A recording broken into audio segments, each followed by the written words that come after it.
Welcome. Today we're reading the chapter The Golden Ingots of the novel Tarzan and the Golden Lion. Last time, Tarzan journeyed towards a mysterious palace after encountering the gorilla-like Bolgani and sensing the peculiar sense of their territory. He discreetly observed the strange hierarchy within the palace, where the gorilla men ruled over the enslaved Gomangani villagers, and noted the peculiar reverence they showed towards a lion named Numa. Determined to find La after learning of her capture by the Bolgani, Tarzan stealthily infiltrated the palace at night to rescue her, while grappling with the dangers posed by the unfamiliar and formidable environment surrounding him. Esteban Miranda had played the role of Tarzan of the Apes with the Waziri as his audience for less than 24 hours, when he began to realize that, even with the leeway that his supposedly injured brain gave him, it was going to be a very difficult thing to carry on the deception indefinitely. In the first place, Ursula did not seem at all pleased at the idea of merely taking the gold away from the intruders and then running from them, nor did his fellow warriors seem any more enthusiastic over the plan than he. As a matter of fact, they could not conceive that any number of bumps upon the head could render their Tarzan of the Apes a coward, and to run away from these West Coast blacks and a handful of inexperienced whites seemed nothing less than cowardly. Following all this, there had occurred in the afternoon that which finally decided the Spaniard that he was building for himself anything other than a bed of roses, and that the sooner he found an excuse for quitting the company of the Waziri, the greater would be his life expectancy. They were passing through rather open jungle at the time. The brush was not particularly heavy and the trees were at considerable distances apart, when suddenly, without warning, a rhinoceros charged them. To the consternation of the Waziri, Tarzan of the Apes turned and fled for the nearest tree the instant his eyes alighted upon charging Buto. In his haste, Esteban tripped and fell, and when at last he reached the tree, instead of leaping agilely into the lower branches, he attempted to shin up the huge bole as a schoolboy shins up a telegraph pole, only to slip and fall back again to the ground. In the meantime, Buto, who charges either by scent or hearing rather than by eyesight, his powers of which are extremely poor, had been distracted from his original direction by one of the Waziri, and after missing the fellow had gone blundering on to disappear in the underbrush beyond. When Esteban finally arose and discovered that the rhinoceros was gone, he saw surrounding him a semicircle of huge blacks, upon whose faces were written expressions of pity and sorrow, not unmingled in some instances with a tinge of contempt. The Spaniard saw that he had been terrified into a practically irreparable blunder, yet he seized despairingly upon the only excuse he could conjure up. "My poor head," he cried, pressing both palms to his temples. "The blow was upon your head, Bwana," said Ursula, "and your faithful Waziri thought that it was the heart of their master that knew no fear." Esteban made no reply, and in silence they resumed their march. In silence they continued until they made camp before dark upon the bank of the river, just above a waterfall. During the afternoon, Esteban had evolved a plan of escape from his dilemma, and no sooner had he made camp than he ordered the Waziri to bury the treasure. "We shall leave it here," he said, "and tomorrow we shall set forth in search of the thieves, for I have decided to punish them. They must be taught that they may not come into the jungle of Tarzan with impunity. It was only the injury to my head that prevented me from slaying them immediately I discovered their perfidy." This attitude pleased the Waziri better. They commenced to see a ray of hope. Once again was Tarzan of the Apes becoming Tarzan, and so it was that with lighter hearts and a new cheerfulness, they set forth the next morning in search of the camp of the Englishmen, and by shrewd guessing on Ursula's part, they cut across the jungle to intercept the probable line of march of the Europeans, to such advantage that they came upon them just as they were making camp that night. Long before they reached them, they smelled the smoke of their fires, and heard the songs and chatter of the West Coast carriers. Then it was that Esteban gathered the Waziri about him. "My children," he said, addressing Ursula in English, "these strangers have come here to wrong Tarzan. To Tarzan, then, belongs the vengeance. Go, therefore, and leave me to punish my enemies alone and in my own way. Return home, leave the gold where it is, for it will be a long time before I shall need it." The Waziri were disappointed, for this new plan did not at all accord with their desires, which contemplated a cheerful massacre of the West Coast blacks. But as yet the man before them was Tarzan, their big Bwana, to whom they had never failed in implicit obedience. For a few moments following Esteban's declaration of his intention, they stood in silence, shifting uneasily, and then at last they commenced to speak to one another in Waziri. What they said the Spaniard did not know, but evidently they were urging something upon Ursula, who presently turned toward him. "Oh, Bwana," cried the black, "how can we return home to the Lady Jane and tell her that we left you injured and alone to face the rifles of the white men and their askari? Do not ask us to do it, Bwana. If you were yourself, we should not fear for your safety, But since the injury to your head you have not been the same, and we fear to leave you alone in the jungle. Let us then, your faithful Waziri, punish these people, after which we will take you home in safety, where you may be cured of the evils that have fallen upon you." The Spaniard laughed. "I am entirely recovered," he said, "and I am in no more danger alone than I would be with you," which he knew, even better than they, was but a mild statement of the facts. "You will obey my wishes," he continued sternly. "Go back at once the way that we have come. After you have gone at least 2 miles, you may make camp for the night, and in the morning start out again for home. Make no noise, I do not want them to know that I am here. Do not worry about me. I am all right, and I shall probably overtake you before you reach home. Go." Sorrowfully, the Waziri turned back upon the trail they had just covered, and a moment later the last of them disappeared from the sight of the Spaniard. With a sigh of relief, Esteban Miranda turned toward the camp of his own people, fearing that to surprise them suddenly might invite a volley of shots from the askari. He whistled, and then called aloud as he approached. "It is Tarzan," cried the first of the blacks who saw him.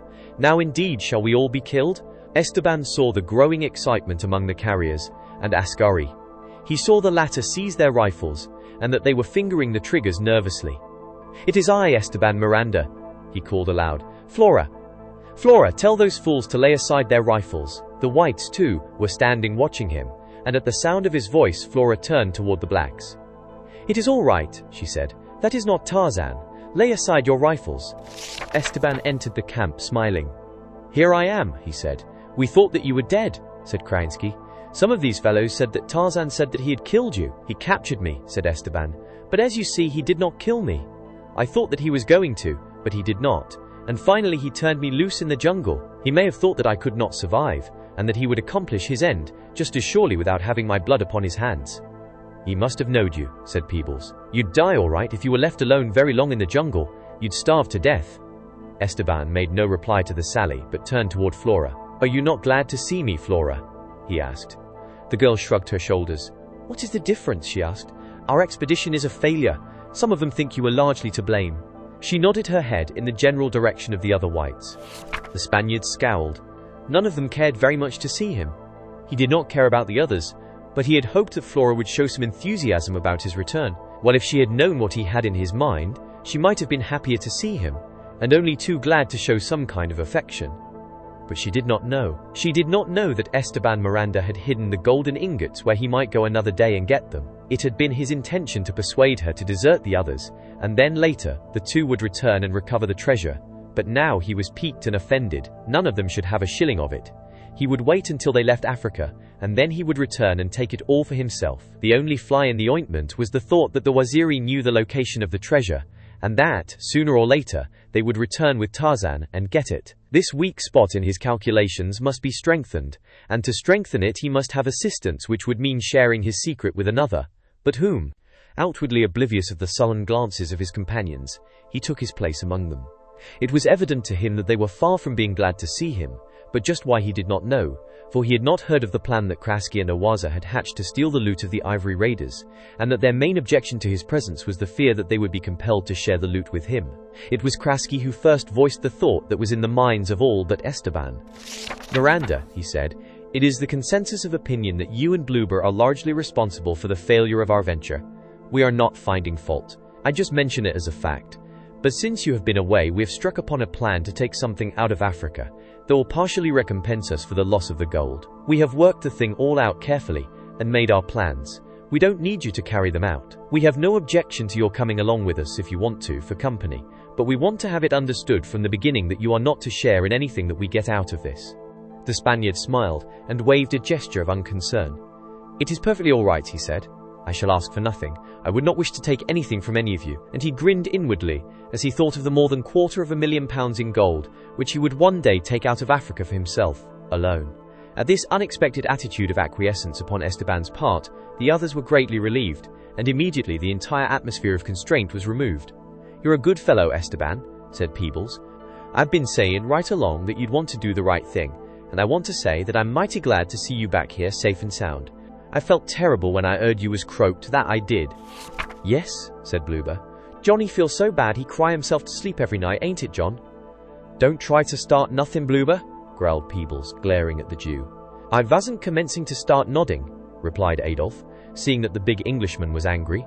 Of course, we were all sorry that we thought Esteban was killed, and we is all glad that he is back, and that he don't want any of the swag," added Throck. "Don't worry," said Esteban. "If I get back to London, I'll be happy enough. I've had enough of Africa to last me all the rest of my life." Before he could get to sleep that night, the Spaniard spent a wakeful hour or two trying to evolve a plan whereby he might secure the gold absolutely to himself, without fear of its being removed by the Waziri later. He knew that he could easily find the spot where he had buried it and remove it to another close by, provided that he could return immediately over the trail along which Ursula had led them that day, and he could do this alone, ensuring that no one but himself would know the new location of the hiding place of the gold. But he was equally positive that he could never again return later from the coast and find where he had hidden it. This meant that he must share his secret with another one familiar with the country, who could find the spot again at any time and from any direction. But who was there whom he might trust? In his mind, he went carefully over the entire personnel of their safari, and continually his mind reverted to a single individual, Awaza. He had no confidence in the wily old scoundrel's integrity, but there was no other who suited his purpose as well, and finally he was forced to the conclusion that he must share his secret with this black, and depend upon avarice rather than honor for his protection. He could repay the fellow well, make him rich beyond his wildest dreams, and this the Spaniard could well afford to do in view of the tremendous fortune at stake. And so he fell asleep dreaming of what gold, to the value of over £250,000, would accomplish in the gay capitals of the world. The following morning, while they were breakfasting, Esteban mentioned casually that he had passed a large herd of antelope not far from their camp the previous day, and suggested that he take 4 or 5 men and do a little hunting, joining the balance of the party at camp that night. No one raised any objection, possibly for the reason that they assumed that the more he hunted, and the further from the safari he went, the greater the chances of his being killed, a contingency that none of them would have regretted, since at heart they had neither liking nor trust for him. "I will take Awaza," he said. "He is the cleverest hunter of them all, and 5 or 6 men of his choosing." But later, when he approached Awaza, the black interposed objections to the hunt. "We have plenty of meat for 2 days," he said. "Let us go on as fast as we can, away from the land of the Waziri and Tarzan. I can find plenty of game anywhere between here and the coast. March for 2 days, and then I will hunt with you." "Listen," said Esteban in a whisper. "It is more than antelope that I would hunt. I cannot tell you here in camp, but when we have left the others, I will explain. It will pay you better to come with me today than all the ivory you can hope to get from the raiders." Awaza cocked an attentive ear and scratched his woolly head. "It is a good day to hunt, Bwana," he said. "I will come with you and bring 5 boys." After Awaza had planned the march for the main party and arranged for the camping place for the night, so that he and the Spaniard could find them again, the hunting party set out upon the trail that Ursula had followed from the buried treasure the preceding day. They had not gone far before Awaza discovered the fresh spoor of the Waziri. "Many men passed here late yesterday," he said to Esteban, eyeing the Spaniard quizzically. "I saw nothing of them," replied the latter. "They must have come this way after I passed." "They came almost to our camp, and then they turned about and went away again," said Awaza. "Listen, Bwana, I carry a rifle and you shall march ahead of me.